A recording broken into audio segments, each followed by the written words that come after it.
అభిమాన నాయకుడు మీ గుండెల్లో ఈ రోజు కూడా గూడు కట్టుకున్న పీజీఆర్ కుటుంబం మీద అభ్యర్థిని పెట్టి ఎన్నికల్లో మద్దతు ఇవ్వమని పీజీఆర్ భార్య కుటుంబం కేసీఆర్ ను కలవడానికి ఇంటికి వెళ్తే 3 గంటలు ఇంటి బయట గేట్ బయట నిలబెట్టిన దుర్మార్గుడు కల్వకుంట్ల చంద్రశేఖరరావు, ఆయన కొడుకు కల్వకుంట్ల తారక రామారావు కాదా? మంచి సాంప్రదాయం. ఎవరైనా ఎమ్మెల్యేలు చనిపోతే ఆ కుటుంబానికి ఏకగ్రీవం ఇచ్చే సాంప్రదాయాన్ని తుంగలో తొక్కి ఉప ఎన్నికలు తెచ్చి ఈ ఖైరతాబాదే కాదు, పార్లేరులో రామరెడ్డి వెంకటరెడ్డి చచ్చిపోయినా, నారాయణఖేడ్లో కిష్టారెడ్డి చచ్చిపోయినా, ఆనాడు పార్లేరులో రామరెడ్డి వెంకటరెడ్డి సతీమణి నించుంటే ఆ సతీమణికి వ్యతిరేకంగా అభ్యర్థిని పెట్టి ఎన్నికల్లో ఓడించింది కేసీఆర్ కాదా?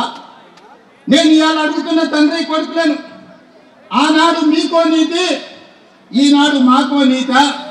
నీ జాతికి అసలు నీతి ఉందా?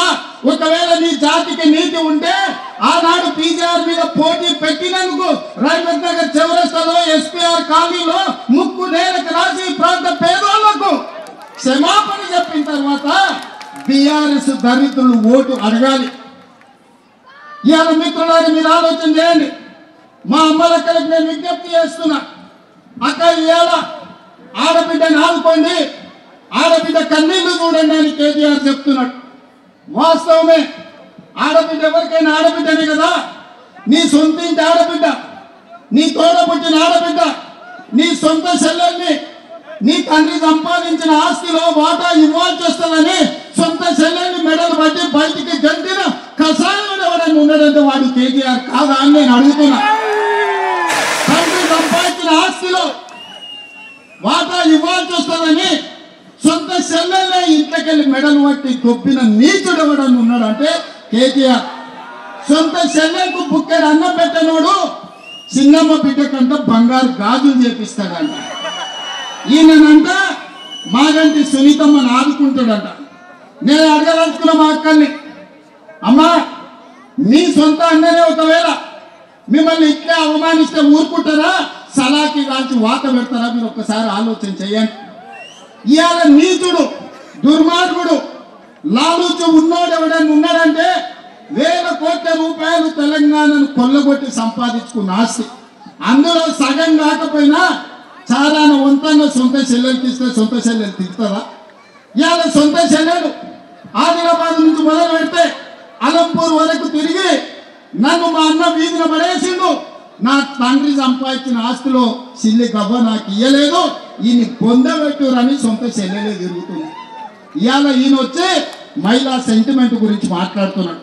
మహిళా సెంటిమెంట్ గురించి మాట్లాడాల్సి వస్తే, మహిళలకు జరిగిన అన్యాయం గురించి మాట్లాడాల్సి వస్తే, మంత్రివర్గంలో ఒక మహిళకు 5 ఏళ్ళు మంత్రి పదవి ఇయ్యలే కేటీఆర్. దానికి సీపూర్ దెబ్బలు కొట్టాలన్నా లేదా మా అక్కలు ఆలోచన చేయాలి. మా అక్కలు శాతగానోళ్ళ ఇండ్లు నడతలేరా, కంపెనీలు నడతలేరా, విమానాలు నడతలేరా, బస్సులు నడతలేరా, ఈ ప్రపంచాన్ని ముందుకు పరిగెత్తిస్తలేరా?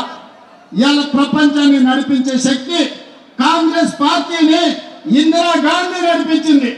కాంగ్రెస్ పార్టీని 25 ఏళ్ళు సోనియా గాంధీ నడిపించింది. ఇవాళ కాంగ్రెస్ పార్టీని ప్రియాంక గాంధీ ముందుకు నడుపుతుంది, రాహుల్ గాంధీకి అండగా నిలబడి. ఇవాళ ఒక పక్కన కాంగ్రెస్ పార్టీ సోనియా గాంధీ, ఇందిరాగాంధీ, అదే విధంగా ప్రియాంక గాంధీ మహిళా నాయకత్వం ఇచ్చింది. ఈ దేశానికి రాష్ట్రపతిని కాంగ్రెస్ పార్టీ మహిళను చేసింది. ఈ దేశానికి మైనారిటీ జాకీర్ హుసేన్ ను 3వ రాష్ట్రపతిగా కాంగ్రెస్ పార్టీ చేసింది. ఇవాళ మా మంత్రివర్గంలో మీకు అందరికీ తెలుసు, సీతక్క ఇవాళ ఒక గొప్ప మంత్రిగా, కొండా సురేఖ గారు ఇవాళ మా మంత్రివర్గంలో ఉన్నారు. కాంగ్రెస్ పార్టీ అధికారంలో ఉంటే మహిళలకు గౌరవం ఉంటుంది. ఇవాళ ఇదే కాదు, మా అక్కలు నేను అడుగుతున్నా, అక్క 10 ఏళ్ళు ఈ పనికిమాలినోడు ఎవడైనా రేషన్ కార్డు ఇచ్చిందా? రేషన్ కార్డు వాళ్ళు అయ్యే జాగిరా?